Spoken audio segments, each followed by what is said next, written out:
تو حضرت موسیٰ اور فرعون کی کہانی ہم سب نے سنی ہے، جی لیکن ایک تحریر ہے خدائی انصاف، موسیٰ، فرعون اور سمندر، جو اس کہانی کو ایک بالکل نئے زاویے سے دیکھتی ہے اور سوال یہ اٹھاتی ہے کہ کیا فرعون کی تباہی صرف ایک خدائی سزا تھی یا یہ اس کے اپنے تکبر کا نتیجہ تھا؟ جی، اور یہ زاویہ بہت دلچسپ ہے۔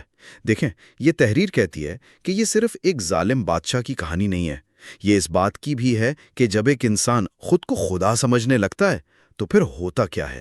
صحیح۔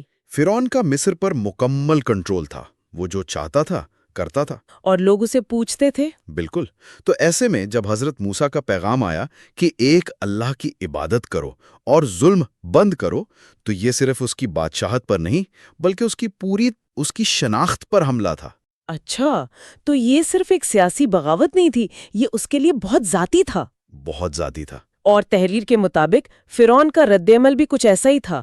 اس نے کہا، تم کون ہو مجھے سکھانے والے؟ جی، میں اس زمین کا خدا ہوں۔ یہ اس کے تکبر کی انتہا تھی، اور یہیں سے تحریر ایک اور دلچسپ پہلو سامنے لاتی ہے۔ معجزات کا؟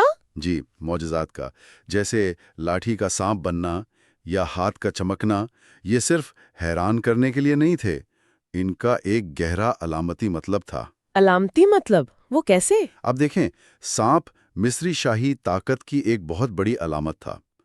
تو جب حضرت موسیٰ کی لاٹھی کا سانپ فرعون کے جادوگروں کے سانپوں کو نگل گیا، تو یہ ایک کھلا پیغام تھا کہ تمہاری طاقت ہماری طاقت کے سامنے کچھ بھی نہیں۔ بالکل، یہ صرف جادو نہیں تھا، یہ ایک طرح کا سیاسی اور مذہبی تھیٹر تھا۔ تو یہ تو کھلے عام اس کے اختیار کو چیلنج کیا جا رہا تھا، ہے نا؟ جی بالکل۔ تو کوئی بھی شخص اتنی واضح نشانیاں دیکھ کے رک جاتا، سوچتا، لیکن تحریر کہتی ہے کہ فرعون کے ساتھ اس کا الٹ ہوا۔ ہاں، اور اس کی وجہ یہ بتائی گئی ہے کہ فرعون کا تکبر صرف ایک اخلاقی خامی نہیں تھا، وہ سچائی کو سمجھنے میں ایک ذہنی رکاوٹ بن چکا تھا۔ ذہنی رکاوٹ مطلب یہ کہ ہر معجزے کے بعد اس کا ذہن اسے ماننے سے انکار کر دیتا تھا، کیونکہ اس سے ماننے کا مطلب تھا کہ وہ فرعون غلط ہے، وہ سب سے بڑا نہیں ہے۔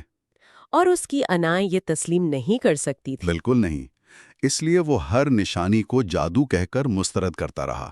اس کا تکبر اسے نفسیاتی طور پر اس قابل ہی نہیں چھوڑ رہا تھا کہ وہ حقیقت کو قبول کر سکے۔ یعنی اس کی انا اس کی عقل پر پوری طرح حاوی ہو چکی تھی۔ اور یہی چیز ہمیں کہانی کے آخری مرحلے پر لے آتی ہے، سمندر کے کنارے۔ جی، وہ منظر بہت ڈرامائی ہے۔ ایک طرف بے بس بنی اسرائیل، دوسری طرف فرعون کا پورا لشکر۔ فرار کا کوئی راستہ نہیں۔ اور یہاں خدائی مداخلت کا جو نفسیاتی اثر ہے وہ بہت گہرا ہے۔ تحریر یہ بتاتی ہے کہ جب بنی اسرائیل کے لیے سمندر پھٹا تو یہ ان کے لیے تو نجات اور یقین کا لمحہ تھا، لیکن فرعون کی فوج کے بارے میں سوچیں ذرا۔ ان کے لیے سمندر کا پھٹنا ایک خوفناک حقیقت کا سامنا کرنے کے مترادف تھا کہ وہ جس طاقت کا پیچھا کر رہے ہیں وہ انسانی نہیں ہے۔ اس کے باوجود فرعون نے اپنی فوج کو آگے بڑھنے کا حکم دیا۔ یہ تو خودکشی جیسا قدم لگتا ہے۔ ہاں، اور تحریر کے مطابق یہ اس کے نفسیاتی زوال کا آخری نقطہ تھا۔